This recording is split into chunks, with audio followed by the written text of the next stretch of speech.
Welcome back. Today we are going to discuss equation of motion from the graphical method. तो graphical method से हम equation of motion को study करेंगे। तो देखते हैं कि आप एक coordinate system, this is the X axis and this is the Y axis and this is the origin. ठीक है, तो आपने एक कोऑर्डिनेट यूज किया। वहाँ पर क्या है कि ये एक्स एक्सिस है ना, वो टाइम एक्सिस है। टाइम यानी कि टाइम है, हम इस एक्सिस पे प्लॉट करेंगे और जो वाई एक्सिस है उसके अंदर हम रिप्रेजेंट करेंगे वेलोसिटी। ठीक है, तो इनिशियली एक ऑब्जेक्ट है जो मूव कर रहा है, उसकी इनिशियल वेलोसिटी u है। तो u क्या है? Initial velocity. ओके, तो इस इनिशियल वेलोसिटी को हम ग्राफ के अंदर कैसे रिप्रेजेंट करेंगे वो देखें कि अब वेलोसिटी है, वो इनिशियल वेलोसिटी कुछ है, यानी कि उसकी पर्टिकुलर अमाउंट है, तो हमने इतनी रिप्रेजेंट कर दी कि ये कितना है, u है। तो इस पॉइंट को मैंने नाम दे दिया a। तो o से a है ना, तो ये इनिशियल वेलोसिटी है ना, ये क्या है, u, जो कि क्या है o to a, यानी कि o से a तक जो ये हाइट होगी ना इस ग्राफ के अंदर, y एक्सिस की जो हाइट होगी इतनी o to a, ये क्या कहलाएगी आपके पास, इनिशियल वेलोसिटी। नाउ अब उसके बाद जो ऑब्जेक्ट है वो यूनिफॉर्म एक्सेलरेशन, एक जैसा एक्सेलरेशन से बॉडी है वो मूव कर रही है, तो मोशन के अंदर है। तो आप देखोगे कि उसकी वेलोसिटी है वो धीरे धीरे बढ़नी शुरू हो गई। तो अब देखें कि जो ग्राफ आएगा ना वो कैसा आएगा, वो आपके पास आएगा ऐसे स्ट्रेट लाइन। कैसे? क्योंकि आप देखो कि एक्सेलरेशन कैसा है, यूनिफॉर्म है। यूनिफॉर्म एक्सेलरेशन के अंदर वेलोसिटी है वो एक पर्टिकुलर अमाउंट से बढ़ती है, कांस्टेंट अमाउंट से बढ़ती है, तो एक्सेलरेशन आपका यूनिफॉर्म रहेगा। और जो देन जो फाइनल वेलोसिटी, मान लो कि यहाँ पर बॉडी आ गई और ये पॉइंट बी है, इस बी पॉइंट पे फाइनल वेलोसिटी कितनी हो गई, वो होगी कि इस वाई एक्सिस में ये कितनी हाइट इसने अटेंड किया। तो अगर आप देखोगे कि यहाँ पर ये जो हाइट है, ये जो हाइट है इसको हम कहेंगे फाइनल वेलोसिटी, और जो कि क्या होगी, v होगी। और ये पॉइंट हमने क्या लिया, जो b है।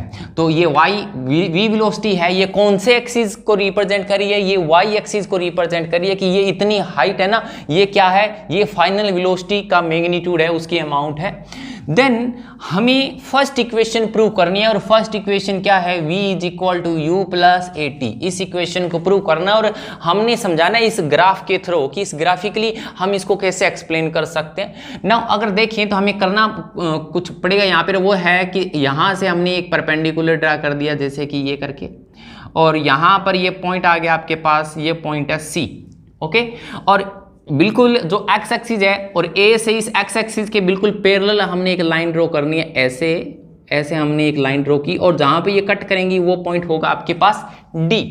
तो देखें कि ये जो लाइन है इस AD, ये कौन से एक्सिस में है, ये लाइन ये एक्स एक्सिस में है। और अगर B to C की बात करें तो ये कौन से एक्सिस के अंदर है, ये है Y एक्सिस, ये एक्स एक्सिस और ये Y एक्सिस। जो हॉरिजॉन्टल होगी वो एक्स एक्सिस जो भी लाइन, और जो वर्टिकल होगी वो लाइन कौन सी होगी आपकी, Y एक्सिस, और मतलब वेलोसिटी को रिप्रेजेंट वो करेगी। तो अब यहाँ पे देखें कि आपके पास हमें यहाँ से अगर देखें कि ये O से A क्या है, आपको पता चल गया, O से A क्या है, O से A क्या है, U है। और B to C क्या है, B to C क्या है, B to C है वो वेलोसिटी है। तो B to C को कैसे रिप्रेजेंट किया जा सकता है, B to C है वो क्या है, B to C। तो वो अगर टोटल देखें तो B to D plus D to C क्या हो गया, B to C। ठीक है, B to C जो लेंथ है वो किसके इक्वल है, B से D तक प्लस कर दो D से C तक, तो ये किसके होगा, B से D तक प्लस D से C तक। ओके, नाउ अगर हम देखें कि अगर एक्सेलरेशन की बात करें, एक साइड में कंसेप्ट हमें चाहिए, क्योंकि इस इक्वेशन में क्या है, कौन सा कंसेप्ट आया हुआ है, एक्सेलरेशन का। Then what is the acceleration, acceleration क्या होता है, स्लोप होता है, यानी कि ये राइट एंगल ट्रायंगल बनी ना, इसका स्लोप होगा ना, उसको क्या बोलेंगे, एक्सेलरेशन। और स्लोप क्या होता है, स्लोप होता है परपेंडिकुलर डिवाइड बाय बेस। अब परपेंडिकुलर क्या इस ट्रायंगल के अंदर, B to D है, B to क्या है, B to D क्या है, परपेंडिकुलर है, और A to D क्या है, A to D है वो क्या है, बेस है। तो यहाँ पर एक इक्वेशन यूज करेंगे हम, तो B to D है वो किसकी इक्वल आ गई, A acceleration multiply by A to D distance. Now what is the A to D, A से D तक है, ये क्या है, यहाँ पर ये टाइम एक्सिस है, यहाँ से यहाँ तक कितना टाइम लगा, मान लो कि यहाँ से यहाँ तक टाइम T लगा।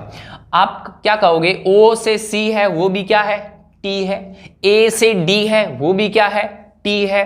तो हमने ए से डी तक को क्या पुट करना है, टी पुट करना है, और इसके साथ क्या है, एक्सेलरेशन है, और किसकी इक्वल है, बी से डी की इक्वल है। ये हमने किया साइड में एक काम जिसमें हमने एक्सेलरेशन को कैलकुलेट किया कि एक्सेलरेशन के कंसेप्ट को समझ के हमने क्या टर्म निकाल दी, बी टू डी। और बी टू डी क्यों निकाली, क्योंकि आप देखोगे कि यहां पर बी टू डी है वो यूज हो रही है। तो बी टू सी क्या है, बी से सी तक, ये कौन सी लाइन है, ये वर्टिकल लाइन किसको रिप्रेजेंट करती है, वेलोसिटी को, और ये फुल लेंथ है तो किसको रिप्रेजेंट करेगी, वेलोसिटी को। तो ये चीज क्या है, ये वेलोसिटी है।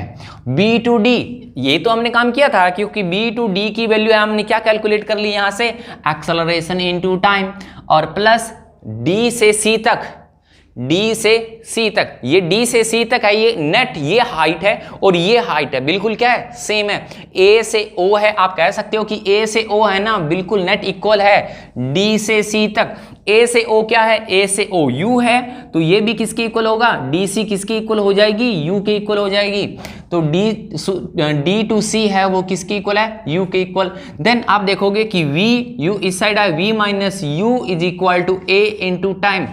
देन ये क्या है, ये कौन सी इक्वेशन है, first equation, velocity time equation. तो हमने ग्राफ की हेल्प से क्या कर दिया, फर्स्ट इक्वेशन को प्रूव कर दिया। सेम वे हम सेकंड इक्वेशन और थर्ड इक्वेशन को भी प्रूव करेंगे। Thank you.